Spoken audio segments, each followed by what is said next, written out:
Sumainyo ang Panginoon. at sumaiyo rin. Ang mabuting balita ng Panginoon ayon kay San Lucas. Papuri sa iyo, Panginoon.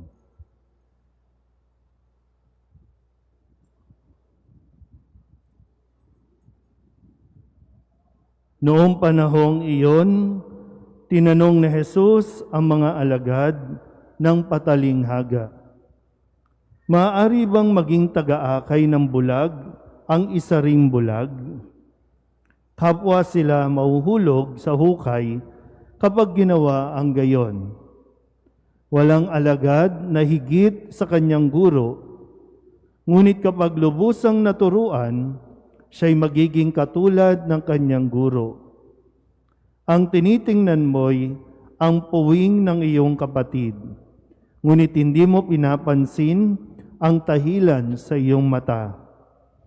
Paano mo masasabi sa iyong kapatid, "Kapatid, pabayaan mong alisin ko ang iyong puwing," gayong hindi mo nakikita ang tahilang nasa iyong mata? Mapagpaimbabaw, alisin mo muna ang tahilan sa iyong mata at makakakita kang mabuti. Sa gayoy, maaalis mo ang puwing ng iyong kapatid. Walang mabuting punong kahoy na namumunga ng masama at walang masamang punong kahoy na namumunga ng mabuti. Nakikilala ang bawat punong kahoy sa pamamagitan ng kanyang bunga, sapagkat hindi nakapipitas ng igos sa puno ng aroma at di rin nakapipitas ng ubas sa puno ng dawag. Ang mabuting tao ay nakapagdudulot ng mabuti sapagkat tigib ng kabutihan ang kanyang puso. Ang masamang tao ay nakapagdudulot ng masama sapagkat puno ng kasamaan ang kanyang puso. Sapagkat kung ano ang bukang bibig, siyang laman ng dibdib. Ang mabuting balita ng Panginoon. Pinupuri ka namin, Panginoong Hesukristo. Isang magandang umaga po sa inyong lahat. Ngayon po ay ikawalong linggo sa karaniwang panahon at pagkatapos ito, magpo-pause muna tayo sa karaniwang panahon dahil sa susunod na linggo ay papasok na tayo sa panahon ng Kwaresma. Tandaan niyo po ha, sa Miyerkules ang simula ng Kwaresma. Sinisimula nito sa Miyerkules ng Abo. So Wednesday na po yan. Mamaya, i-anunsyo po yung mga oras ng misa.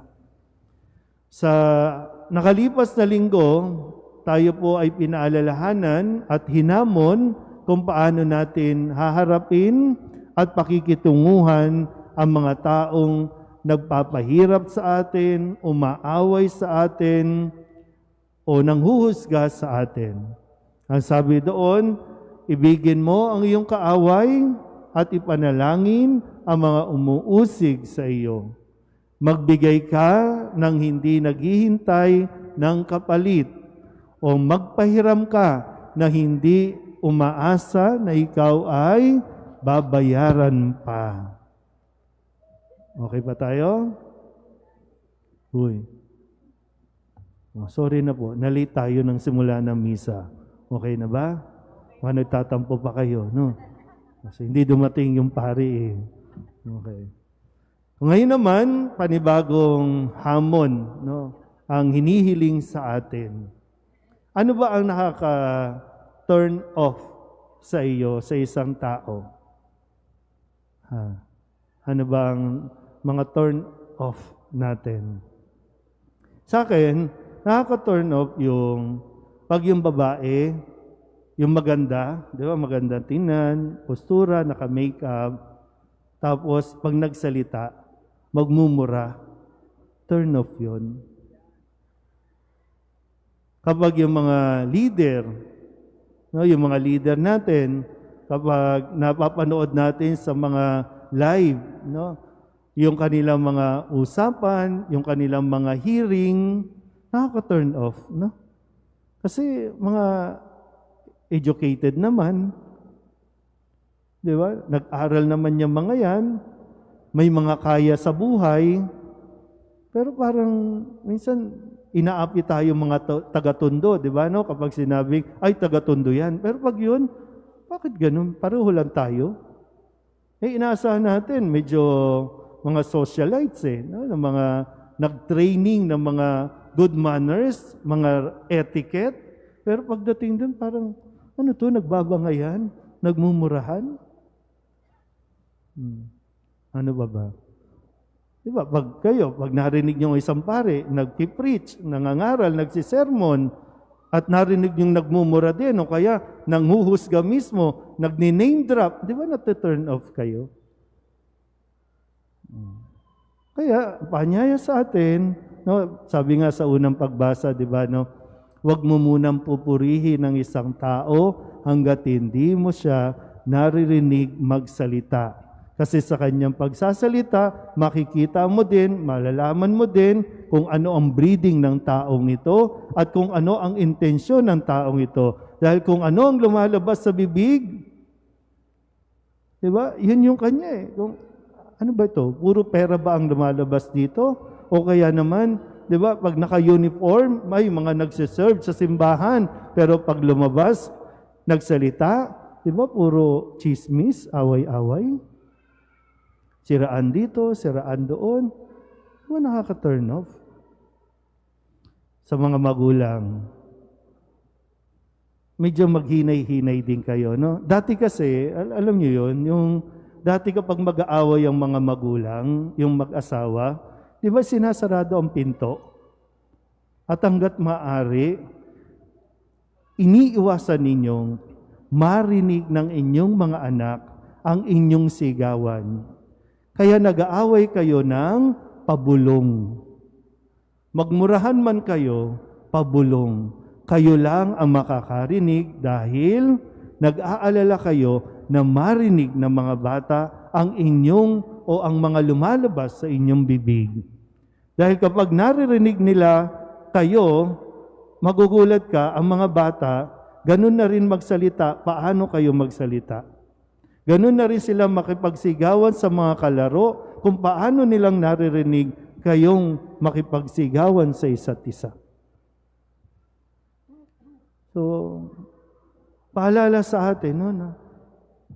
Hindi lang basta, kalayaan ko po ito, expression ko po ito. Hindi lang ganun. Kasi meron nga tayong responsibilidad din sa mga nakakapakinig sa atin. Mas maging maingat tayo sa ating mga binibitawang salita. Lalong-lalo na kung ito ay wala namang prueba, kung ito ay mga hearsay lang o sabi-sabi lang, huwag mo ibuka ang bibig mo kung hindi ka rin naman tiyak sa iyong sasabihin. Okay ba tayo? Okay. So sana po, no? Mas maging maingat tayo, no? Lalo na sa pagmumura, no? Kala natin, simpleng bagay lang, expression lang natin, pero malaki ang epekto, malaki ang trauma nangyayari sa loob ng isang batang iyong minumura. Kaya sana po, no, sa linggong ito, habang tayo po ay naghahanda din sa pagpasok ng Kwaresma, mapagnilayan nating mabuti kung ano nga ba talaga ang nilalaman ng ating mga puso, ng ating dibdib, dahil kalaunan, yan ang lalabas sa ating bibig.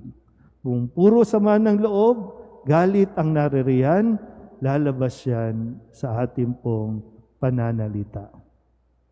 Pero kung ang ating puso, ang ating damdamin ay punong-puno ng pagmamahal, punong-puno ng salita ng Diyos, yan din ang lalabas sa ating bibig. Amen.